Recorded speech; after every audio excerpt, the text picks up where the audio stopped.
Hello students, class 8 के social science के history के lesson number 3 agrarian structure under the British के part 8 में आपका स्वागत है। बच्चों, ये लेसन हम कंप्लीट रीड कर चुके हैं। इस लेसन में कुछ महत्वपूर्ण तिथियों के बारे में हमने पढ़ा। आज हम पहले उन्हीं को रिवाइज कर लेते हैं। तो शुरू करते हैं इम्पोर्टेंट डेट्स के साथ। 1765 grant of Diwani of Bengal, Bihar and Odisha to the East India Company. 1765 में क्या हुआ? ईस्ट इंडिया कंपनी को बंगाल, बिहार और उड़ीसा की दीवानी मिली।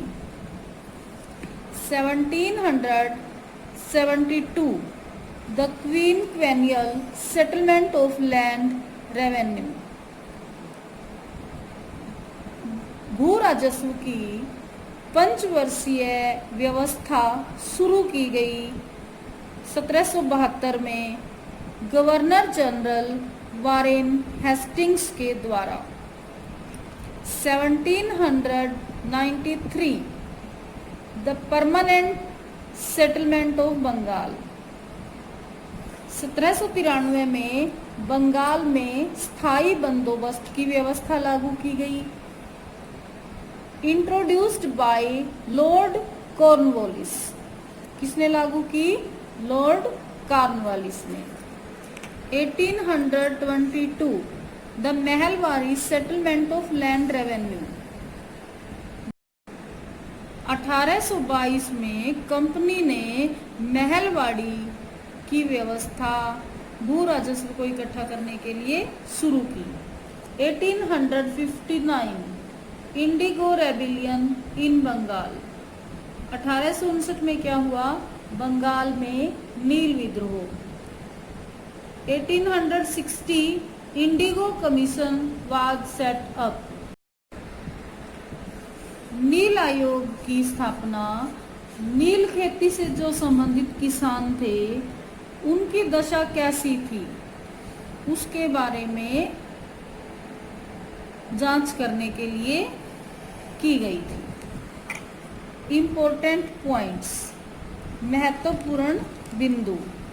The British increased their financial resources by maximizing the trade, buying raw materials from India at cheaper rates and selling manufactured products in England at higher prices. British ने अपने वित्तीय संसाधनों को व्यापार में विस्तार करके बढ़ाया। भारत में कच्चा माल कम कीमतों में खरीदकर वह तैयार माल इंग्लैंड में ऊंची कीमतों में बेचा। During the governorship of Lord Clive in 1765 the Mughal emperor Shah Alam II granted the Diwani of Bengal, Bihar and Odisha to the East India Company. Lord Clive के गवर्नर काल के दौरान मुगल शासक शाह आलम द्वितीय ने बंगाल, बिहार और उड़ीसा की दीवानी ईस्ट इंडिया कंपनी को प्रदान की। In return the company was to make an annual payment of 26 lakhs to him. इसके बदले कंपनी उनको 26 लाख रुपए सालाना भुगतान करती थी। The Deewani rights gave the company full authority over the financial resources of the territories under its control. दीवानी के अधिकार द्वारा कंपनी के नियंत्रण वाले प्रांतों के वित्तीय संसाधनों पर उनका पूरा प्रभुत्व कायम हो गया। The poor peasants were exploited and the agricultural production declined.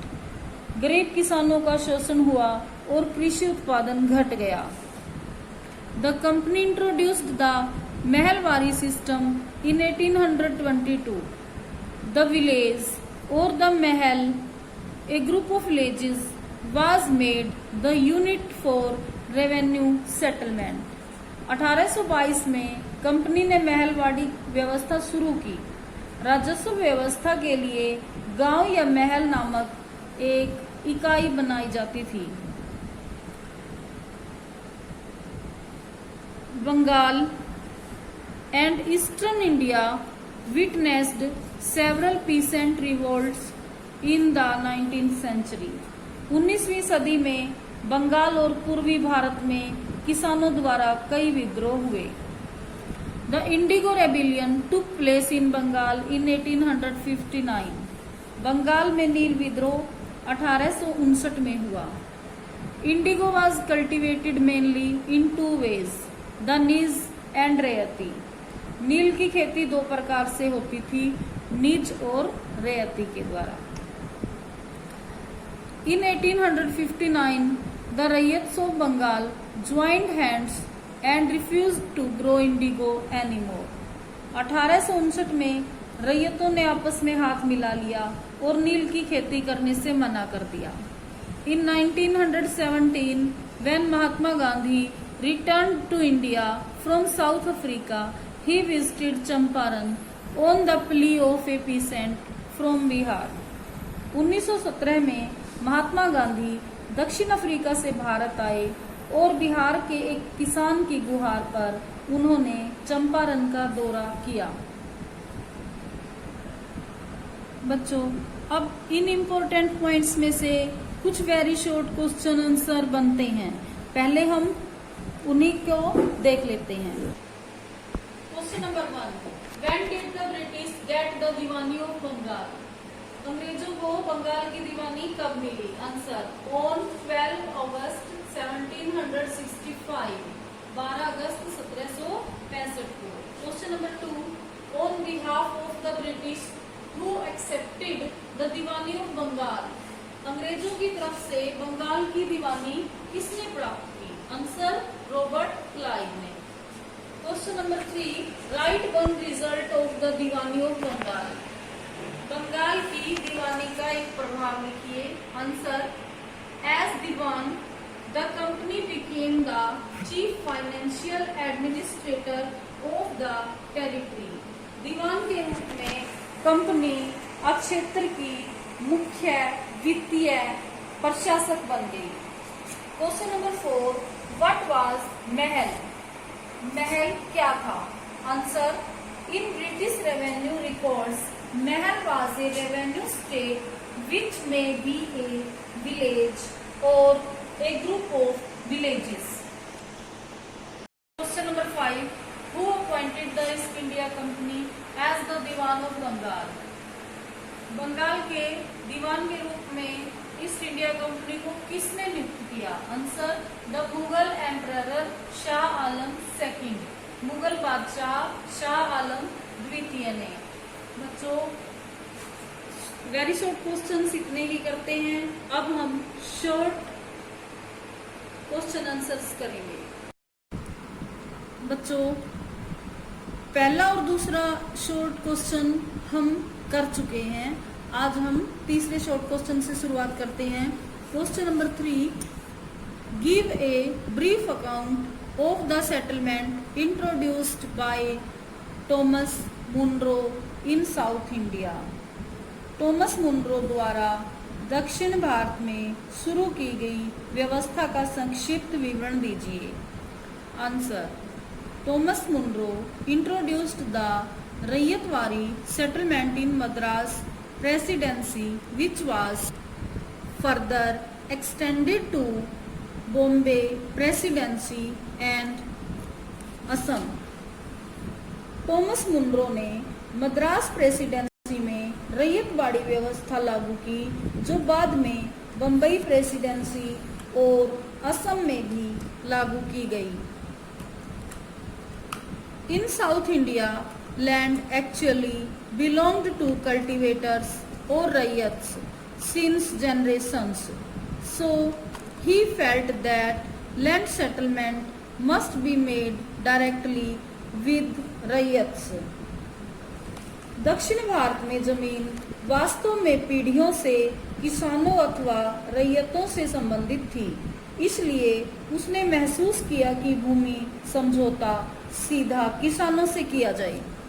The revenue to be paid by the cultivator depended upon the quality of land and the crop produced. किसान को राजस्व का भुगतान भूमि की गुणवत्ता और उत्पादित फसलों के आधार पर करना होता था। The land revenue was fixed at 50% of rental for a maximum period of 30 years. अधिक से अधिक 30 वर्षों के लिए भूमि राजस्व किराए का 50% तय किया गया। The ryot would be the owner of the land as long as he paid the revenue. Ryot भूमि का स्वामी तब तक होता था जब तक वह राजस्व अदा करता था। Question number 4, what led to the revolts of the peasants. किसानों ने किस कारण से विद्रोह किए? Answer, the harsh revenue policies, operation of the zamindars, confiscation of hereditary lands, and widespread calamity due to famines aroused feelings of anger and rebellion among the peasants. राजस्व की कठोर नीतियों, जमींदारों के शोषण, वंशानुगत भूमियों की जब्ती, बड़े पैमाने पर भूखमरी के कारण किसानों में क्रोध और विद्रोह की भावनाएं जाग गई। So there were several revolts of peasants in the 19th century. इसलिए 19वीं शताब्दी में किसानों के कई विद्रोह हुए थे। Question number 5, why did the British encourage growth of commercial crops? Name some of these crops. अंग्रेजों ने वाणिज्यिक फसलों की खेती पर जोर क्यों दिया? इनमें से कुछ फसलों के नाम बताइए। Answer, the British company encouraged the growth of commercial crops as such crops could be utilized by the British in their manufacturing industries. British company ने वाणिज्यिक फसलों की खेती पर जोर दिया क्योंकि इन फसलों का प्रयोग ब्रिटिश अपने विनिर्माण उद्योगों में कर सकते थे। Such crops included cotton, jute, indigo, oil seeds, wheat, sugarcane, coffee, etc. इन फसलों में कपास, पटसन, नील, तिलहन, गेहूं, गन्ना, कॉफी इत्यादि शामिल थे। Question number 6, why did the fakirs and sanyasis rise revolt? फकीरों और सन्यासियों ने विद्रोह क्यों किया? Answer, fakirs and sanyasis rise in revolt because the famine of Bengal deprived them of their means of income. फकीरों और सन्यासियों ने विद्रोह किया क्योंकि बंगाल की भूखमरी ने उनसे उनके आमदनी के साधन छीन लिए थे।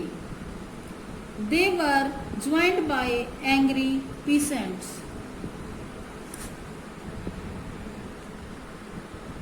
क्रोधित किसान भी उनमें शामिल हो गए। Thus, feelings of anger due to calamity and harsh tax policies of government forced them to rise in revolt. इस प्रकार आपदा और सरकार की कठोर कर नीतियों के कारण उठी गुस्से की भावनाओं ने उन्हें विद्रोह करने के लिए मजबूर कर दिया। बच्चों, आपके शॉर्ट क्वेश्चंस इतने ही हैं और ये हमने कंप्लीट कर लिए हैं। आज के लिए इतना ही करते हैं। Thank you. Have a nice.